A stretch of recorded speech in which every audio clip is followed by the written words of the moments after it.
these parents start writing to the administration, two parents, claiming that the song was inappropriate and racist without CCing me on that communication. The administration then writes back to them, again, not CCing me on it, and the administration agreed with them, and the parents and the administration behind my back agreed that the song was inappropriate and racist, but they were going to allow the song to be a go-ahead, and they were going to use it as a, and I quote, a teachable moment.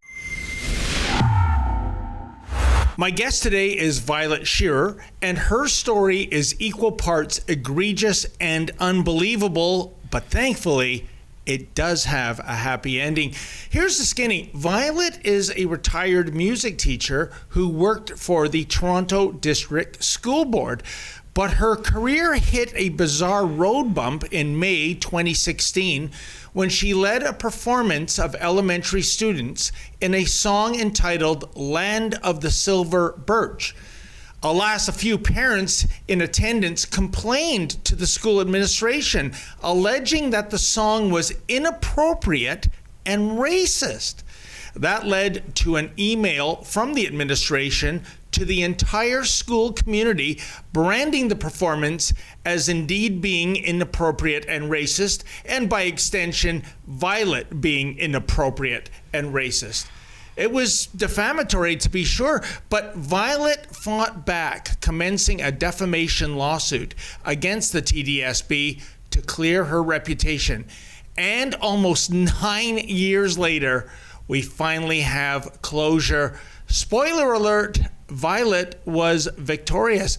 So Violet, thank you so much for joining me. So much to unpack here. But first and foremost, let's talk about that song. What was it about this song that allegedly made it inappropriate and racist in the first place? That's a very good question, David. First of all, I would like to say thank you so much for having me on your show. I really appreciate it.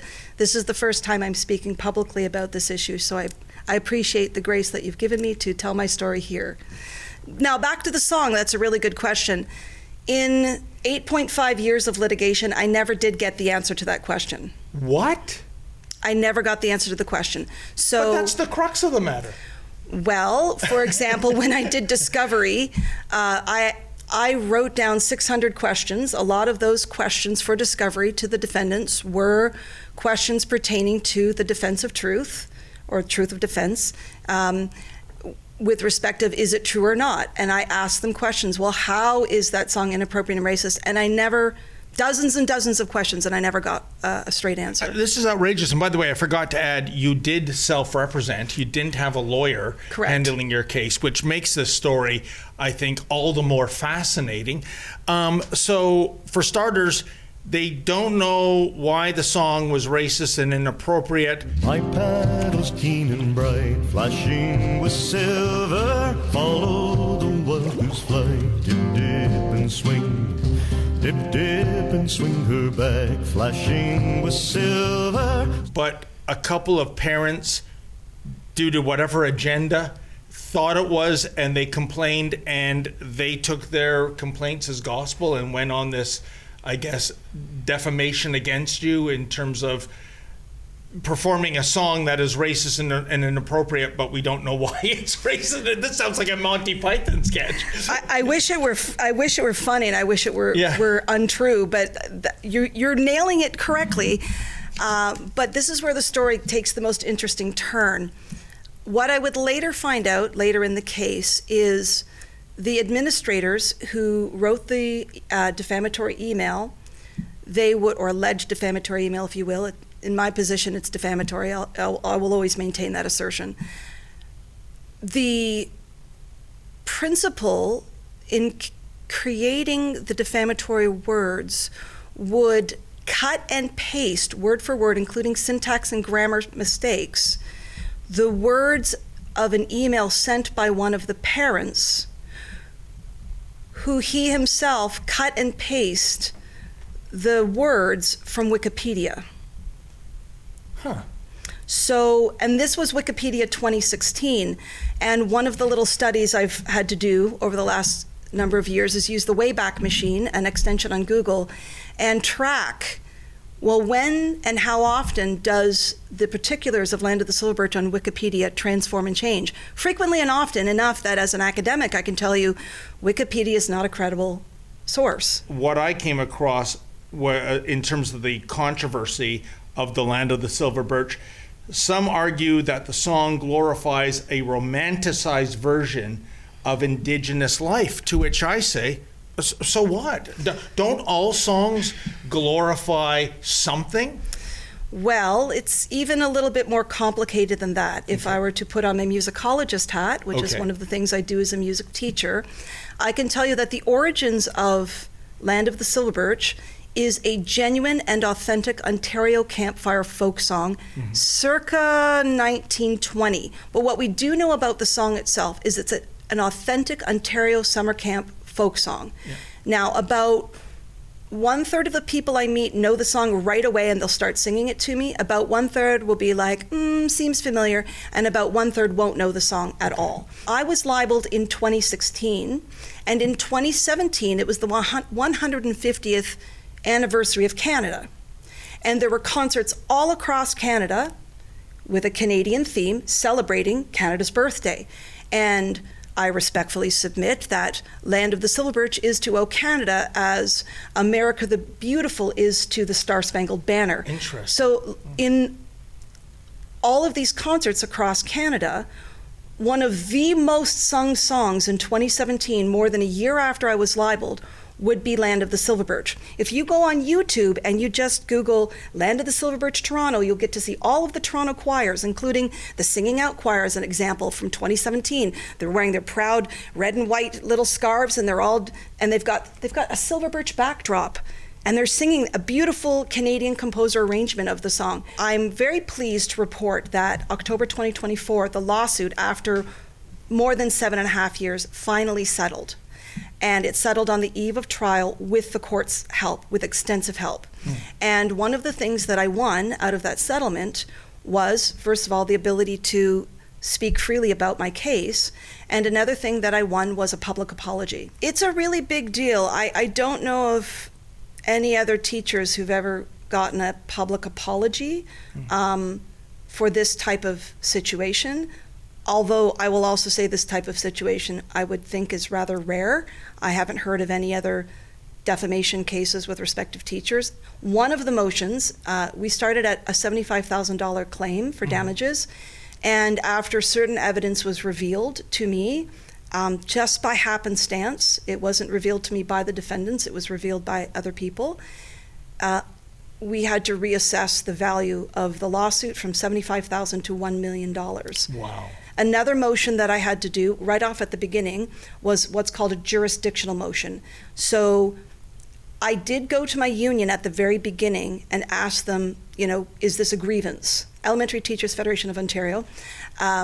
They initially said to me, oh no, this isn't a grievance, this is a lawsuit, and it's up to you whether you want to sue or not. Have a nice day. And then the first thing that happened in the lawsuit was the defendants, without serving me a statement of defense or serving me with a motion, tried to have the lawsuit dropped, saying it was in the wrong jurisdiction.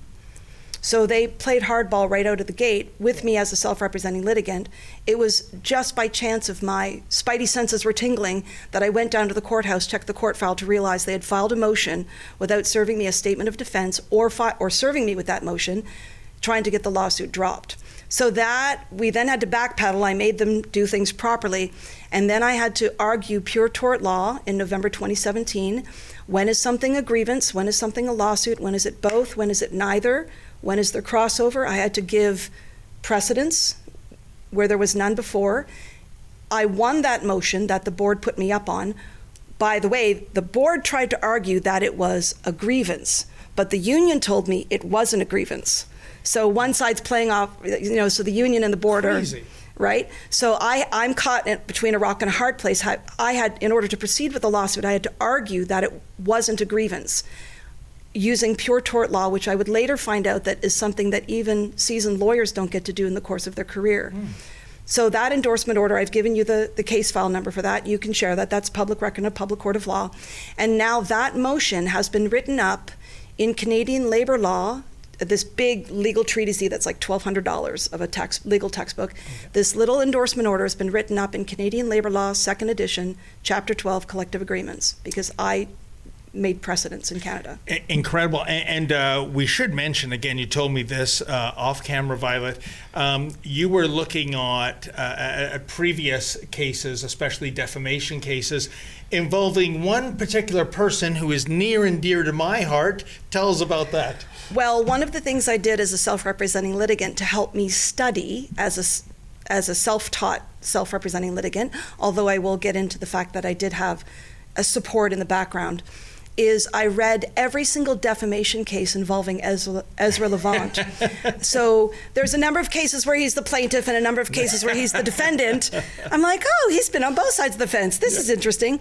And I used his cases as an exemplar to understand the elements of defamation with respect of strengthening my understanding for my own case. And so now I'm retired as a music teacher, and now I'm finding myself in paralegal school. After I won the jurisdictional motion in November 2017, that's now been written up as a case precedence, would be 18 months after I served notice of libel, where I would finally get the defendant's affidavit to go along with their statement of claim, their statement of defense, I should say, and where I would read for the first time these actual emails. It would be 18 months.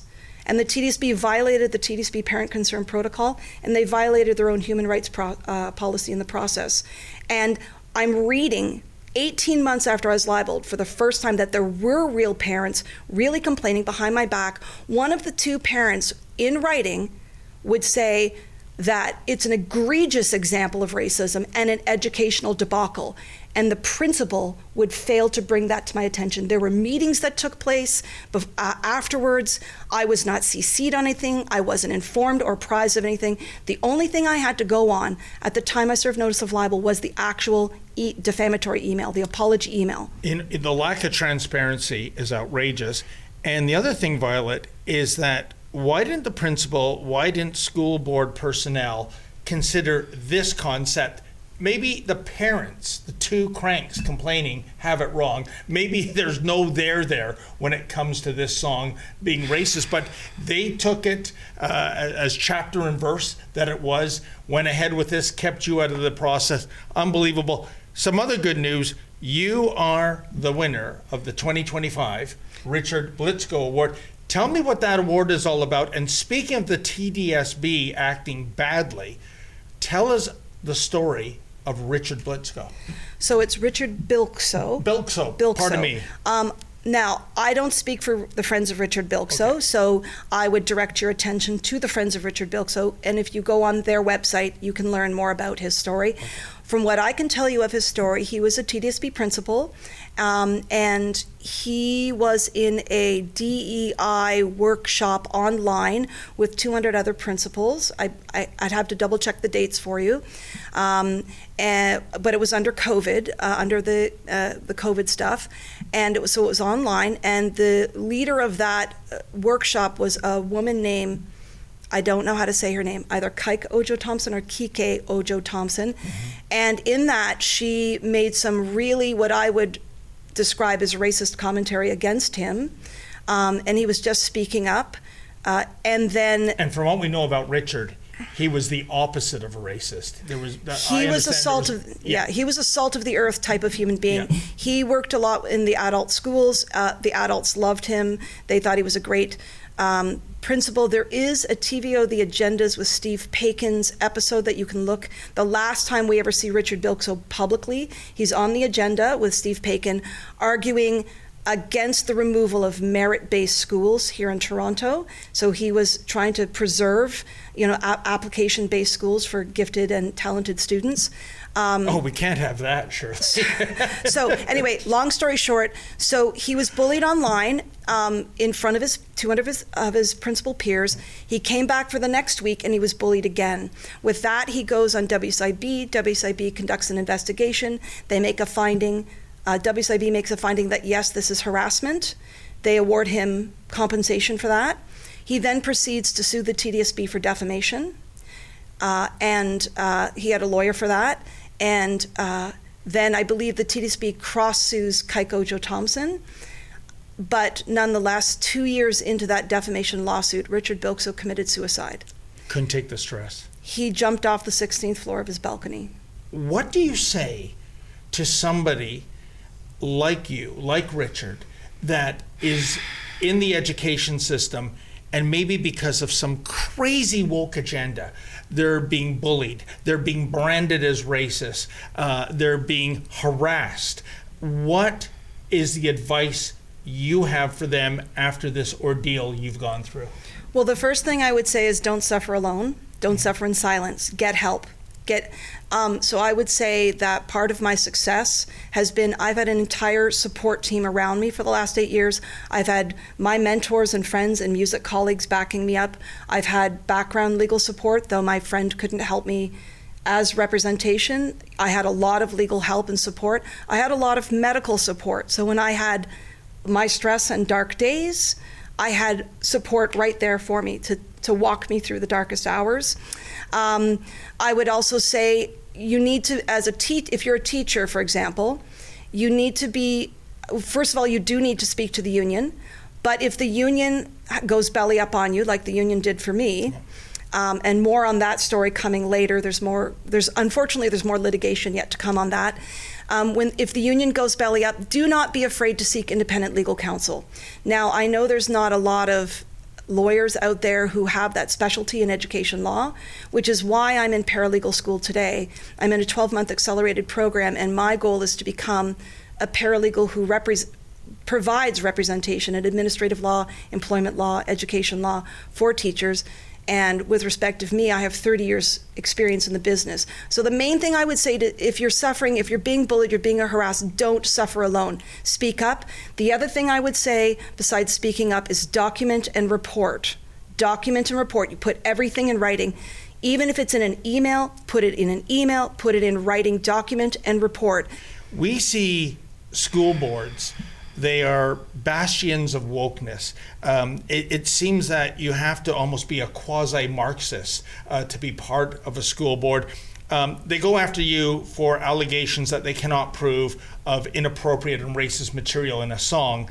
They go after you hammer and tong. Meanwhile, a couple of years ago, we had the incredible case of Busty Lemieux. Here's a teacher cosplaying as a drag queen.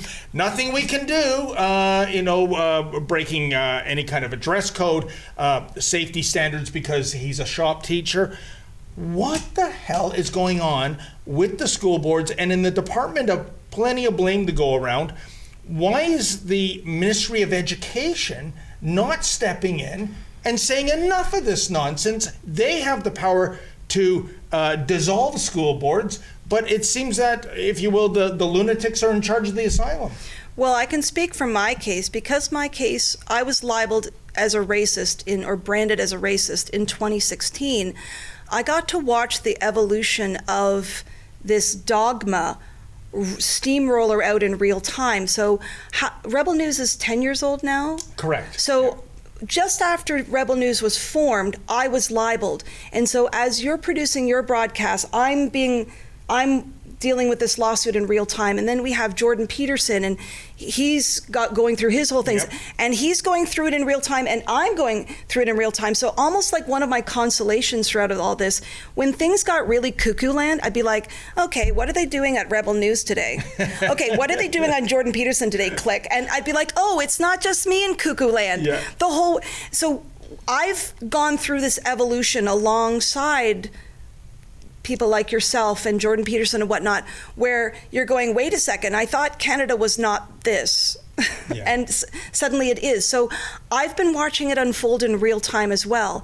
And I'm a very liberal-minded, artsy-fartsy type of person. I'm open-minded. And a lot of the stuff, though, that's happening, I just keep saying to myself, this stuff is going a little too far. Yeah. We need to reel things back in. As teachers, we always need to be conducting ourselves as professionals at all times. We have obligations to meet.